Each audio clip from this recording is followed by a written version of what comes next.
மோடி அதிர்ச்சியில் இபிஎஸ். சமீபத்தில் டெல்லி சென்ற இபிஎஸ் அமித்ஷாவை சந்தித்து கூட்டணி குறித்து பேசினார். அப்போது அமித்ஷா இபிஎஸ்ஸிடம் ஓபிஎஸ் சசிகலாவை கட்சியில் இணைக்க வேண்டும், தினகரனை கூட்டணியில் சேர்க்க வேண்டும் என்று சொன்னாராம்.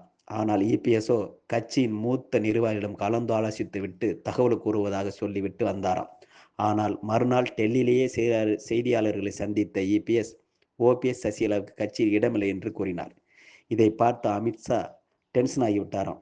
உடனே இபிஎஸ்ஸுடன் நெருக்கமாக இருக்கும் கொங்கு மண்டல ஆர்எஸ்எஸ் தலைவர்களை தொடர்பு கொண்டு, இபிஎஸ் இதுவரை கட்சியின் தலைமை பொறுப்பில் இருக்கிறார் என்றால் அது உங்களை போன்றவர்களால் தான். அது தெரியாமல் வீம்பு செய்து கொண்டிருக்கிறார் இபிஎஸ்.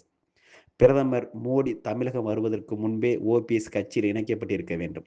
பிரதமர் மோடியுடன் மேடையில் கண்டிப்பாக ஓபிஎஸ் இருக்க வேண்டும். இதைத்தான் பிரதமரும் விரும்புவதாக அழுத்தமாக சொல்லிவிட்டாராம் அமித்ஷா.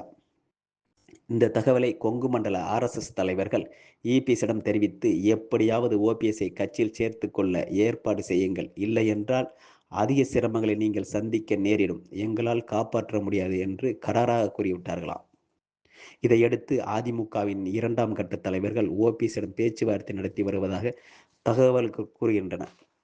ஓபிஎஸ்ஓ பொதுச்செயலாளர் என்ற பதவியை இல்லாமல் பழையபடியே ஒருங்கிணைப்பாளர், இணை ஒருங்கிணைப்பாளர் என்ற முறையை பின்பற்ற வேண்டும் என்றும், கட்சியின் பைலாவில் ஏற்கனவே இருந்த சட்ட விதிகளையே கடைபிடிக்க வேண்டும் என்று கோரிக்கை வைக்கிறாராம். இதனால் பேச்சுவார்த்தையில் இழுபறி நீடிப்பதாகவும், ஆனால் டெல்லியே நேரடியாக இருதரப்பிலும் பேசி வருவதாக தகவல் சொல்லப்படுகிறது.